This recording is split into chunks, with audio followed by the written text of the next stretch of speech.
Bonjour à tous, bienvenue sur Overclex. Alors aujourd'hui, présentation du Rockit 88. C'est une vidéo que j'avais déjà mise sur internet en ligne, mais j'avais pas vraiment laissé d'explication, c'était juste des petites annotations par rapport à l'article. Donc comme j'ai l'occasion ici de devoir décapsuler un 7600K, c'était l'occasion de vous refaire la vidéo en vous faisant les différents commentaires durant le décapsulage. C'est le modèle que j'ai ici, vient de chez Rockit Cool, donc c'est le modèle Rockit 88. Je vais bientôt revenir sur le décapsulage parce que entre temps j'ai reçu le dernier modèle, le Rockit 99, qui va en fait me permettre de décapsuler le 7900X et le 7980XE. Ouais, autant dire que il y aura un peu plus d'émotion, un peu plus de stress lors du décapsulage de ces deux processeurs, vu le prix notamment du 7980X9 qui est quand même à plus de 2000 euros. Alors ici, je voulais juste en fait refaire la vidéo pour montrer que c'était relativement simple. C'est vrai qu'il y a toujours un peu de stress. Je pense que le stress, il doit être là par rapport à l'outil qu'on utilise. Ici, cet outil, je l'ai déjà utilisé très facilement, je veux dire 7-8 fois sans aucun souci. Donc voilà, c'est l'occasion de vous le remontrer en direct avec les explications. Donc le processeur qui va être décapsulé aujourd'hui, je ne sais pas si je vais savoir faire la mise au point aussi près et avec la lumière. Il semblerait qu'il n'ait pas vraiment envie. Donc c'est un 7600K. Donc on va oublier la mise au point. C'est un 7600K. Donc première étape, repérer le petit triangle. C'est quand même un petit peu embêtant cette mise au point. Le petit triangle qui se trouve juste ici à l'extrémité du processeur. Voilà, la mise au point est faite. Et venir le mettre juste, on peut le voir ici, avec le triangle qui se trouve déjà sur l'outil.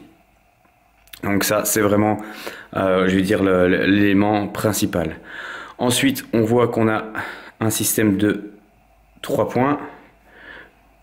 On a ici la seconde partie. Donc, comme on peut le voir, on va avoir une vis qui va venir pousser sur le dessus du processeur et ainsi permettre le décapsulage.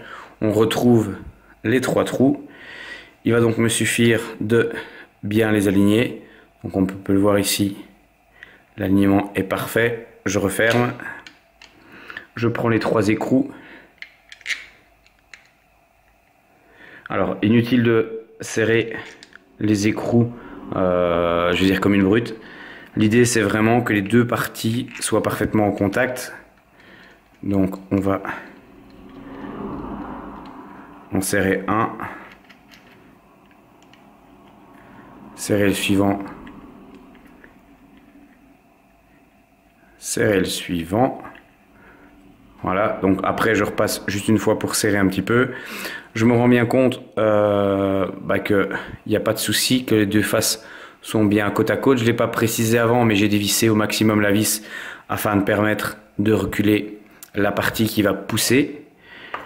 Alors ensuite, je vais commencer déjà à le serrer à la main jusqu'au moment où je vais rencontrer une première résistance. Voilà, là j'obtiens une résistance. Donc ce que je vais faire, c'est que maintenant je vais continuer à tourner avec la clé Allen et pouvoir ainsi décapsuler le processeur.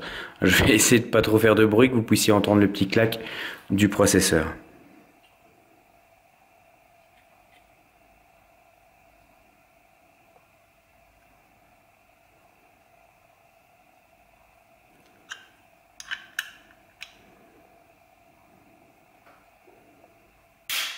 Voilà, donc on l'a entendu. Il n'y a pas de risque non plus d'aller vraiment trop loin puisque, comme on peut le voir, à un moment ou à un autre, la vis, enfin le support qui pousse est bloqué. Donc il me suffit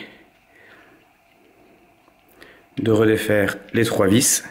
J'en profite pendant que je défais les vis pour vous dire que sont fournis bien sûr aussi avec l'outil le nécessaire pour pouvoir recoller ensuite le processeur, si quelquefois ça vous intéresse. L'idée c'est vraiment de changer la pâte thermique.